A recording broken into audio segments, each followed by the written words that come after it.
ماں باپ کس قدر اہمیت کے حامل ہیں۔ میرے حضور تشریف فرما تھے، صحابہ بیٹھے تھے کہ دور سے ایک بوڑھی خاتون کو اپنی طرف آتے دیکھا۔ آقا کریم علیہ السلام کی نظر پڑی تو میرے حضور اٹھ کھڑے ہوئے، میری ماں پکارتے ہوئے اور دوڑ لگاتے ہوئے ان کے قریب پہنچے، پھر کندھوں سے وہ چادر اتار کر نیچے زمین پر بچھا دی جسے میں اور آپ کائنات کا قیمتی اثاثہ سمجھتے ہیں۔ اپنی والدہ کو اس چادر کے اوپر بٹھایا، کان لگا کر گھنٹوں ان کی باتیں سنی، اور جب وہ بوڑھی خاتون خود اٹھ کر واپس جانے لگی تو کسی نے راوی سے پوچھ لیا، یہ آنے والی خوش قسمت خاتون کون تھی کہ حضور علیہ السلام نے کندھوں کی چادر ان کے قدموں کے نیچے بچھا دی؟ تو بتانے والے نے بتایا کہ تمہیں نہیں پتا، یہی تو حضور علیہ السلام کی رضائی والدہ حضرت حلیمہ سعدیہ سلام اللہ علیہا۔ سگی ماں تو سگی ماں ہوتی ہے، میرے حضور علیہ السلام نے تو دودھ پلانے والی ماں کو بھی اتنی عزتیں عطا کی۔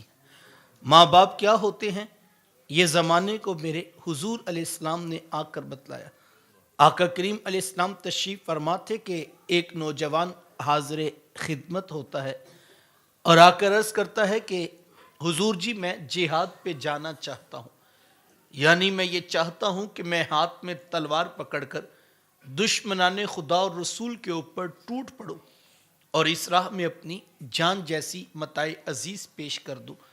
کسی چھوٹے کام کی اجازت نہیں، اتنے بڑے کام کی اجازت، اتنی بڑی کاز، اتنا بڑا مشن کہ جس کے بارے کہا گیا کہ شہید کے خون کا قطرہ ابھی زمین پر نہیں گرتا کہ اس کے ماقبل گناہوں کو بخش دیا جاتا ہے، اتنے بڑے کام کی آنے والا سائل اجازت طلب کرتا ہے۔ لیکن میرے حضور کیا فرماتے ہیں، احیٌ والداک، کیا آپ کے ماں باپ زندہ ہیں؟ قال نعم، جی حضور زندہ ہیں۔ قال ففیہما فجاہد، فرمایا جاؤ ان کی خدمت کرو، یہی تمہارا جہاد ہے۔ ماں تڑپ رہی ہو، بیٹا جہاد کرے یا تبلیغ، اللہ کا قرب نہیں ملے گا جب تک ساتھ میں ماں باپ راضی نہیں ہوں گے۔ یہ بنیادی دین کی تعلیمات ہیں جو میں آپ کے سامنے رکھ رہا ہوں۔ یہ کوئی ایسی تحقیق طلب بات نہیں ہے کہ میں کوئی قضیے صغرے کبرے جوڑوں اور پھر کوئی نتیجہ نکال کر تحقیق طلب انداز میں آپ سے کہوں کہ جناب بتائیں یہ بات ثابت ہوتی ہے یا کہ نہیں۔ یہ کوئی ایسی تحقیق طلب بات نہیں ہے، یہ بالکل واضح دو ٹوک بنیادی تعلیم ہے جو حضور علیہ السلام نے ہمیں ارشاد فرمائی۔ لیکن افسوس معذرت کے ساتھ بعض اوقات ہم معاشرے کے دردناک منظرنامے کو دیکھتے ہیں تو انسان حیرت میں ڈوب جاتا ہے کہ ہم کتنی غفلت کا شکار ہیں۔ یہ میرے معاشرے کی کہانی ہے کہ بوڑھا باپ صبح کے وقت اٹھ کر جوان بیٹے کی منت کرتا ہے اور کہتا ہے بیٹا آج دکان پہ رش زیادہ ہے، گاہکوں کی بھی بھیڑ ہے اور میری طبیعت کچھ ٹھیک نہیں، تو بیٹا تم ذرا دکان پر وقت زیادہ دینا۔ تو نوجوان آگے سے کیا کہتا ہے، کوئی جیتا ہے تو جیے، کوئی مرتا ہے تو مرے، میں نے جمعرات کو دربار پہ ضرور جانا ہے۔ یہ دین کس نے سکھایا بھائی؟ یہ اللہ کے رسول کی تعلیمات تو نہیں ہے اور نہ ہی یہ دربار والوں کی تعلیمات ہے۔ یہ آج کے ان پڑھ جاہل کاروباری صوفیوں کا مسئلہ ہے۔ اگر 50 لوگ ہر وقت ان کے ڈیرے پہ نہ بیٹھیں تو جناب ان کا کاروبار نہیں چلتا۔ لہٰذا اپنے کاروبار کو چمکانے کی خاطر ماؤں سے بیٹے چھینے جاتے ہیں، بہنوں سے بھائی لیے جاتے ہیں اور لوگوں کے گھروں کو برباد کر کے اپنے ڈیروں کو آباد کیا جاتا ہے۔ یہ حضور علیہ السلام کا دین نہیں ہے۔ میرے حضور کا دین کیا ہے؟ میرے حضور کا دین تو یہاں تک فرماتا ہے کہ میرے آقا فرماتے ہیں جس کا باپ راضی ہے ہم ضمانت دیتے ہیں اس کا عرش کا رحمان بھی راضی ہے، اور جس کا باپ ناراض ہے اس کا عرش کا رحمان بھی ناراض ہے۔ کائنات کی قیمتی متاع جنت تھی، کھینچ کر کے ماں کے قدموں کے نیچے بچھا دی. مجھے بتائیے ماں باپ کو اس قدر اہمیت حاصل. یقین جانیے ہمیں تو شاید آج تک اس بات کا ادراک ہی نہیں ہو سکا کہ ماں باپ کی خدمت انسان کو کہاں تک پہنچا دیتی.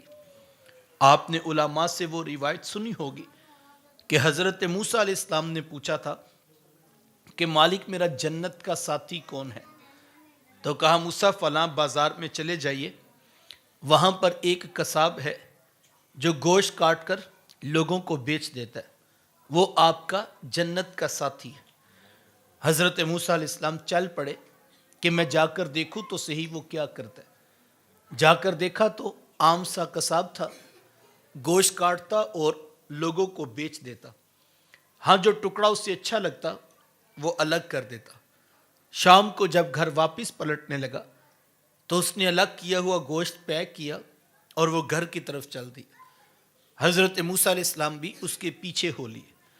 وہ گھر پہنچا تو جا کے شوربے میں کھانے کو تیار کیا، اور جب کھانا پک گیا روٹی کے ٹکڑے توڑ توڑ کر بھگو بھگو کر نرم کرتا اور پھر محبت سے لقمہ بنا کر اپنے بوڑھی ماں کے منہ میں رکھتا. حضرت موسیٰ علیہ السلام اس کا یہ عمل دیکھتے رہے. پھر اس نے ٹانگیں دبائیں، خدمت کی.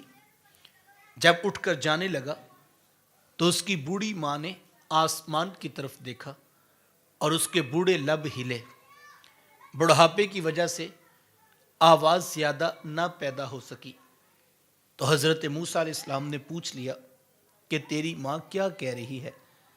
تو اس نے کہا کہ حضرت میری ماں بڑی سادہ ہے. جب رات شام آ کر یوں اس کی خدمت کرتا ہوں تو یہ روزانہ آسمان کی طرف رخ کر کے کہتی ہے کہ اللہ تجھے جنت میں موسیٰ کا ساتھ عطا کرے.